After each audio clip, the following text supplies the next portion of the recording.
حضرت حسن بصری رحمتہ تعالی علیہ اپنی توبہ کا واقعہ بیان فرماتے ہیں۔ وہ فرماتے ہیں کہ میں امیر کبیر شخص تھا، بہت امیر تھا، اور بصرہ کی گلیوں میں غریبوں کی خدمت کیا کرتا تھا۔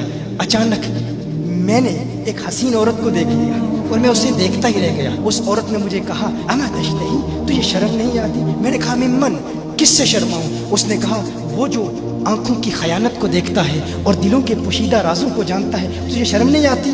تجھے حیا نہیں آتی؟ کہا اس کا جملہ تو بہت بڑا تھا۔ حسن بصری اپنی توبہ کا واقعہ بیان فرما رہے ہیں، فرمایا اس کا جملہ تو بہت بڑا تھا لیکن وہ اتنی حسین تھی، ایسی خوبصورت تھی، میں پھر بھی مسلسل اسے دیکھتا رہا اور دیکھتا ہی رہ گیا۔ اور پھر آخر اس نے کہا کیوں بار بار مجھے دیکھتا ہے؟ میں نے اس عورت کو کہا کہ تیری آنکھیں اتنی خوبصورت ہیں کہ تیری جھیل جیسی آنکھوں میں ڈوبنے کا جی چاہتا ہے۔ اس عورت نے کہا اچھا تو ایسی بات کرتا ہے، تو یہاں انتظار کر۔ وہ عورت اپنے گھر میں چلی جاتی ہے۔ تھوڑی دیر کے بعد کہا میں انتظار کر رہا تھا۔ تھوڑی دیر کے بعد اس کی خادمہ آتی ہے، اس کے ہاتھ میں ایک تشت ہے اور اس تشت کے اندر اس پر ایک کپڑا ہے۔ کہا میں نے کپڑا اٹھایا تو اس میں اس کی 2 آنکھیں تھیں۔ اس نے اپنی 2 آنکھیں نکال کے اپنی خادمہ کو دے دی کہ اس کی وجہ سے اس کا دل دین سے دور ہوا ہے، مجھے یہ آنکھیں نہیں چاہیے۔ کہا اس پر ایک کاغذ تھا، کاغذ پر لکھا ہوا تھا مجھے ایسی آنکھوں کی ضرورت ہی نہیں جس سے ایک مرد فتنے میں مبتلا ہو جائے۔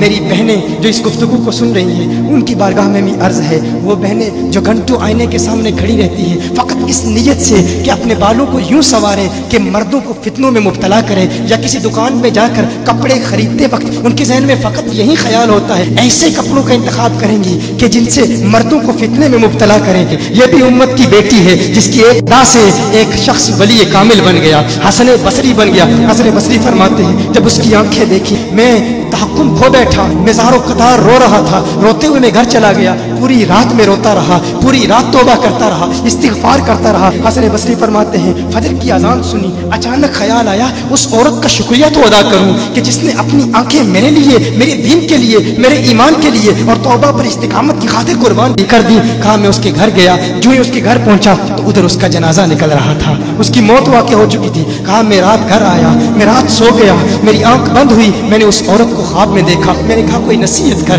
اس عورت نے کہا کہ جب تنہائی میں ہو اللہ کا ذکر کرتے رہو، اور جب صبح کرو تو استغفار کرو، شام کے وقت استغفار پڑھو۔ کہا میں نے اس وقت توبہ کر لی، ایک عورت میری توبہ کا سبب بنی، ایک عورت کی وجہ سے مجھے توبہ پر استقامت ملی۔ یہی حسن بصری پھر وہ واقعہ بھی آتا ہے، وہ دور بھی آتا ہے، ان کا ڈر کتنا ہے، ان کا تقوی کتنا ہے، پرہیزگاری کتنی ہے۔ یہی حسن بصری، ایک دن ایک شخص نے حسن بصری رضی اللہ تعالی عنہ سے کہا ہے حسن بصری کیا آپ جانتے ہیں کہ جہنم سے جو شخص سب سے آخر میں جہنم سے نکالا جائے گا اور پھر یا حنانو یا منانو پڑھتا ہوا جہنم سے باہر نکلے گا؟ حسن بصری فرماتے ہیں کاش میں وہ شخص ہوتا، کاش میں وہ شخص ہوتا۔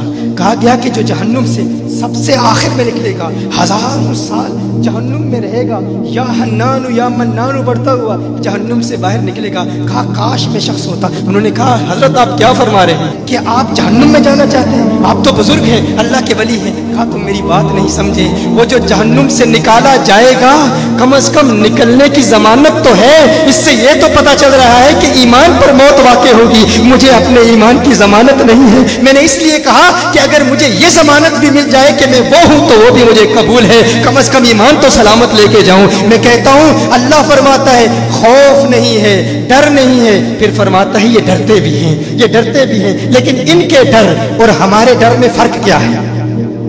ان کے ڈر اور ہمارے ڈر میں فرق کیا ہے؟ وہ ایک سے ڈرتے ہیں، کسی دوسرے سے نہیں ڈرتے۔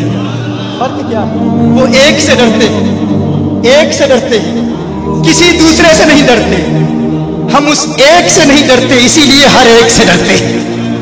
یہ فرق ہے، ہم اس ایک سے نہیں ڈرتے، اسی لیے ہر ایک سے ڈرتے ہیں۔